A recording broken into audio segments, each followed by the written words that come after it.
It feels like Christmas because the Group 1 Prix de l'Arc de Triomphe is on Sunday this weekend in France. And it isn't just one of the biggest races in Europe, but on the entire global horse racing calendar. And what a field we have to lead us into this race. It is jam-packed. It might be an open market, but that is purely because there are so many Group 1 form lines to try and dissect. Leading it is Mini Hawk for the Aidan O'Brien stable, super in form, hoping to hold off Aventure, who's locally trained at $5. Now, the Japanese, they've come to try and create history by being the first to take out an ARC, and they're trying to do it with Byzantine Dream or Croix de Nord.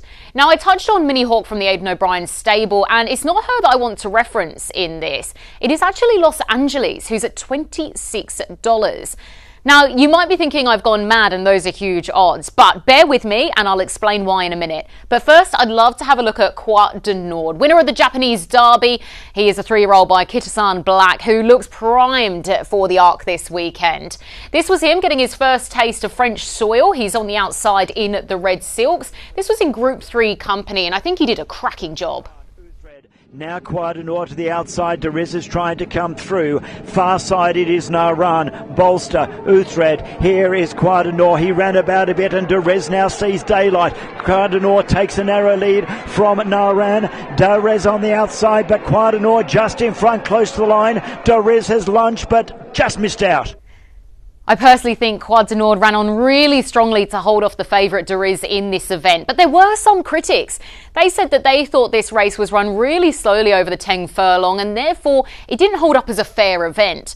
My response to that is that there have been some ARCs previously that have been run in that style, and I think if Croix de Nord has shown that he can hold up his best ability in that form, then he's going to be really good into the weekend.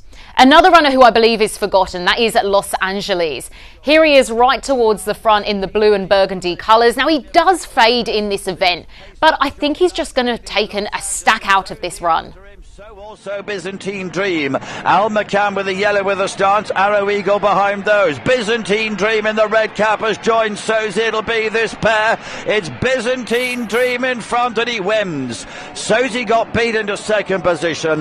Al McCann and Los Angeles together in third and fourth places.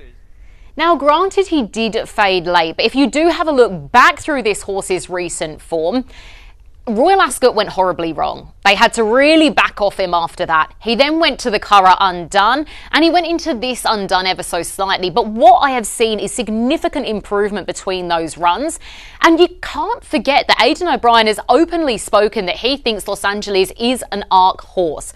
This entire preparation has been set up around this particular race and he has worked his way back. So this is where this horse needs to peak, and I think he's taken a stack out of it. And at double figure odds the way that they are, I think you'd be silly to not have him as a bit of value. Obviously, Croix de Nord also at pretty good odds at the moment. I think if the Japanese are going to make history, this is the horse that they do it with.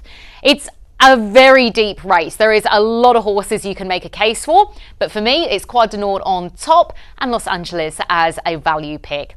Punters, it's a race you don't want to miss. Wherever you're watching from, make sure you tune in to Sky Racing. We've got you covered across the network. You win some, you lose more. For free and confidential support, call the number on the screen or visit the website.